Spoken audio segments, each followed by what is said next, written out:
রাতের বেলা অবশ্যই সূরা কাফিরুন একবার পড়বেন। কোন সূরা? এই সূরা যে ব্যক্তি একবার করে পড়বে প্রত্যেক রাতে, আল্লাহ পাক তাকে শিরকের পাপ থেকে বাঁচাবে। কোন পাপ? শিরকের পাপ। আর শিরকের পাপ সবচেয়ে মারাত্মক। যার আমল নামায় শিরকের পাপ আছে, এই আমল নামা জান্নাতে যাচ্ছে না। এটা স্পষ্ট কথা।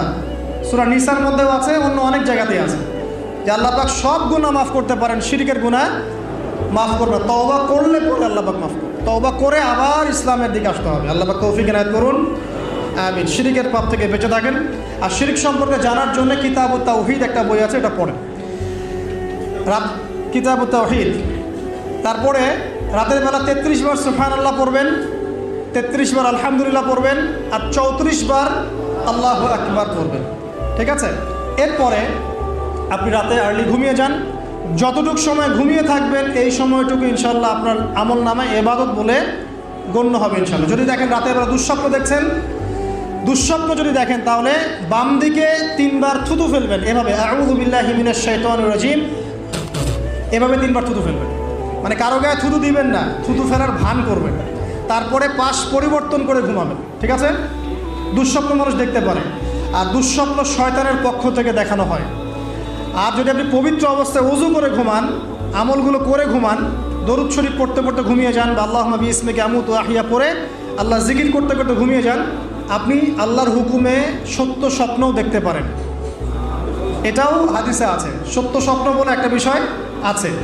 সত্য স্বপ্ন দেখেন, ভালো স্বপ্ন যেটা আপনার মনের মধ্যে আনন্দ দিচ্ছে, তাহলে আপনি প্রিয় কোনো মানুষকে বলবেন, আপনার মা, আপনার স্ত্রী, বা আপনার কাছের কেউ। ঠিক আছে? আর দুঃস্বপ্ন দেখলে কাউকে বলতে যাবেন না। দুঃস্বপ্ন দেখলে কাউকে বলতে যাবেন না। যদি দুঃস্বপ্ন দেখেন, উঠে 2 রাকাত নফল নামাজ পড়ে আল্লাহর কাছে দোয়া করবেন, আল্লাহ এই স্বপ্ন আমি দেখেছি, এর অনিষ্ট থেকে আল্লাহ তুমি আমাকে বাঁচাও। প্রয়োজন একটু সাদাকা করবেন। আর দান সদকা তো এখন মানুষ কমিয়ে দিয়েছে নাকি? মানুষ সমিতিতে টাকা ঢালতে প্রস্তুত, আল্লাহর পথে দান করতে চায় না। তো এদের সম্পদে কোনো বরকত হবে না ইনশাআল্লাহ। যত বেশি আল্লাহর পথে দান করবেন, সম্পদ বাড়বে ইনশাআল্লাহ। তবে রাতে আমলগুলো গুছিয়ে শেষ রাত্রে ওঠার চেষ্টা করেন। আমি যে বললাম রাতটাকে এনজয় করার জন্য আল্লাহ পাক বলেছেন, একদম শেষ রাত্রে আল্লাহ পাক ওঠার তৌফিক সবাইকে দান করুন। আমাকে, আপনাদের সবাইকে দান করুন, আমিন।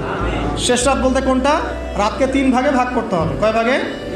একদম শেষের অংশ। মনে করেন যে 1টা থেকে 4টা বা 5টা বা 1:30টা থেকে 5টা, এই যে অংশটা আছে না, এটা হচ্ছে শেষের অংশ। এই অংশটা এত বেশি মূল্যবান।